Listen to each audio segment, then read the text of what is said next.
நம்ம ரீசெண்டாக Tamil Nadu global invest meet பற்றி ஒரு வீடியோ போட்டிருந்தோம். அந்த வீடியோக்கு ஒரு நல்ல ரெஸ்பான்ஸ் இருந்தது. நம்ம அந்த வீடியோவில் என்ன போட்டிருந்தோம்னா, இந்த மாதிரி ப்ரோக்ராம் வந்து நடக்க போகுதுன்ற மாதிரி போட்டிருந்தோம். இப்போ அந்த ப்ரோக்ராம் வந்து சக்ஸஸ்ஃபுல்லாகவே நடந்து முடிஞ்சிருக்கு. ஸோ அதை பற்றின ஒரு அப்டேட்ஸ் பார்ப்போம். இப்போ சென்னையில் வந்து பிரம்மாண்டமாக இந்த தமிழ்நாடு குளோபல் இன்வெஸ்டர் மீட் வந்து நடந்திருந்தது, இந்த நந்தம்பாக்கம் ட்ரேட் சென்டரில். அந்த வீடியோவில் நம்ம சொல்லியிருந்தோம், இது வந்து 3rd டைம் சென்னையில் நடக்குது. அது இல்லாமல் டிஎம்கே ஃபஸ்ட் டைம்ன்றனால ஒரு பயங்கர எதிர்பார்ப்புனே சொல்லலாம். ப்ரமோஷன்ஸும் பார்த்தா பட்டையை கலப்பிருந்தாங்க, எல்லா இடத்துலையுமே ஃபுல் ப்ரமோஷன்ஸ் தான்.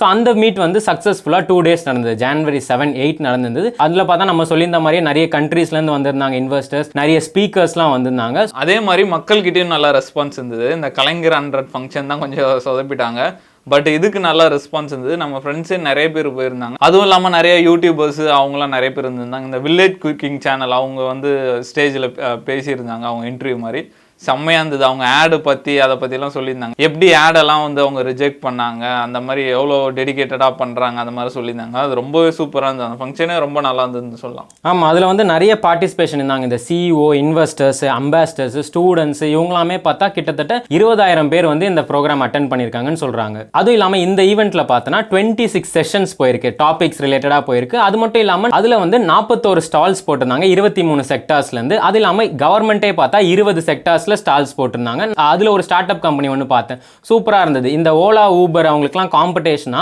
தமிழ்நாட்டில இருந்தே கண்டுபிடிச்சிருக்காங்க. டாக்ஸி நார்மலா தெரியும், இந்த ஓலா டிரைவர்ஸோட ஒரே ஒரு கஷ்டம் என்னன்னா, இந்த கமிஷன் வந்து ஓலா ஊபர்லாம் நிறைய எடுக்கிறாங்க. ஒரு ரைடுக்கு வந்து இதுதான் முடிவு எடுக்காம அவங்க இஷ்டத்துக்கு எடுத்துட்டு இருக்காங்கன்ற மாதிரி. இந்த ஆப்ல இவங்க என்ன இன்ட்ரெஸ்டிங்கா கொண்டு வராங்கன்னா, இந்த டிரைவர்ஸ்க்குலாம் வந்து இந்த கமிஷன் எதுவும் கிடையாது. அவங்க ஒரு சப்ஸ்கிரிப்ஷன் மாதிரி பண்ணா போதும், அந்த சப்ஸ்கிரிப்ஷனுக்கு பே பண்ணா போதும், மற்றபடி அவங்க எடுக்கிற ரைட்ஸோட காசு அவங்களுக்கு தான்ன்ற மாதிரி அந்த ஒரு ஸ்டார்ட் அப் கம்பெனி வீடியோ பார்த்தேன். அது நல்லா இம்ப்ரெசிவா இருந்தது. அந்த மாதிரி நிறைய ஸ்டால்ஸ் போட்டிருந்தாங்க, புது புது இன்னோவேட்டிவான ஐடியாஸ் எல்லாமே கொண்டு வந்திருந்தாங்க. ஸோ இந்த ப்ரோக்ராம் வந்து உண்மையிலேயே நம்ம சொல்லியிருந்த மாதிரி ஒரு பயங்கர சக்ஸஸ்னே சொல்லலாம். ஏன்னா லாஸ்ட் டைம் நடக்கும்போது 304 MUAs தான் சைன் பண்ணியிருந்தாங்க, அந்த டாக்குமெண்ட் சைன் பண்ணியிருந்தாங்க. கிட்டத்தட்ட பார்த்தா 3 lakh crore தான் வந்து இன்வெஸ்ட்மெண்ட்டாக இருந்தது. பட் இந்த வாட்டி பார்த்தா டபுள் தான் இருக்கு. அந்த சைன் ஆன இது மட்டுமே பார்த்தா 631 டாக்குமெண்ட்ஸ் கிட்ட சைன் ஆயிருக்கு.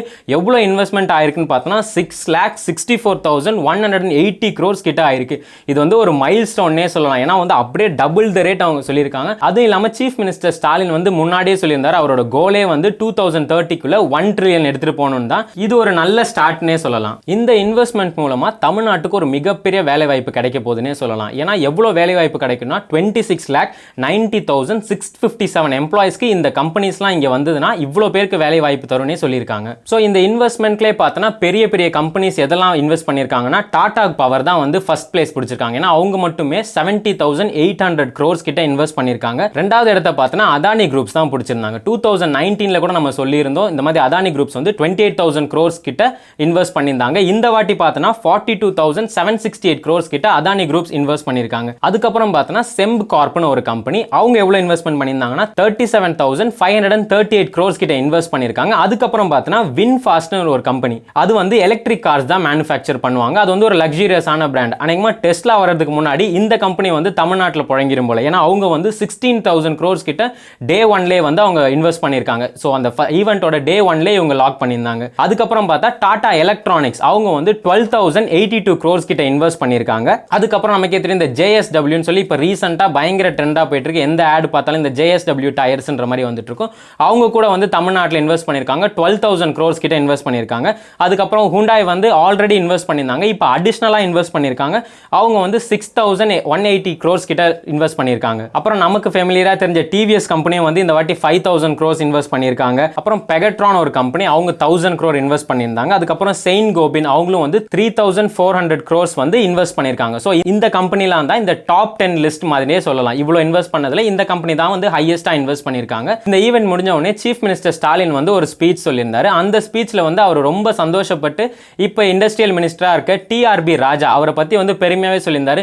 நான் நினைச்ச மாதிரியே என் தம்பி வந்து நல்லா பண்ணி கொடுத்திருக்காருன்னு சொல்லியிருந்தாரு. அதுக்கப்புறம் மினிஸ்டர் TRB ராஜா வந்து ஒரு பிரஸ் மீட்ல சொல்லியிருந்தாரு, இந்த மாதிரி நாங்க நினைச்ச மாதிரியே ஒரு சக்சஸ்ஃபுல் ஈவெண்டாவே இது முடிஞ்சிருக்கு. வந்திருந்த எல்லா டாக்குமெண்ட்ஸும் நாங்க மேக்ஸிமம் ஒரு 70% ஆச்சு கம்ப்ளீட் பண்ண ஆசைப்படுறோம்னு சொன்னாரு. ஏன்னா என்ன சார் 100 பண்ண முடியாதா அப்படின்னு கேட்டப்போ அவர் சொன்னாரு, இல்ல 100ன்றது இப்போ நான் சொல்லிட்டேன்னா அது பண்ணலன்னா நீங்க வந்து ஒரு கேள்வி கேட்கிற மாதிரி ஆயிடும். அதனால 50 பண்ணாலே ஒரு சக்சஸ்னே சொல்லலாம். பட் நாங்க 50 இல்ல 70க்கு ஏம் பண்றோம் மாதிரி அவர் சொல்லியிருந்தாரு. இதெல்லாம் பார்க்கறதுக்கு நல்ல இன்ட்ரெஸ்டிங்கா இருந்தது. நிறைய பேர் ஸ்டோரிலாம் தான் போட்டிருந்தாங்க. அங்கே போக முடியலையே அப்படின்ற மாதிரி இருந்தது. அதுவும் இல்லாமல் இது வந்து ஒரு புரிந்துணர்வு ஒப்பந்தம் தான். இது வந்து இதுக்கப்புறம் தான் அது டீலா இல்லையானே நம்மளுக்கு தெரியும். அது அவர் சொன்ன மாதிரி 70% முடிக்கணும்னு நினைக்கிறாரு. அந்த மாதிரி முடிச்சிட்டாலே ரொம்ப பெரிய விஷயமா இருக்கும்னு நினைக்கிறேன். எப்படி பண்ணுறாங்க, இதை ஃபுல்லாக முடிக்க முடியுதா இல்லை வெறும் ஒப்பந்தத்தோடு முடிஞ்சிருதான்னு நம்ம வெயிட் பண்ணி பார்ப்போம்.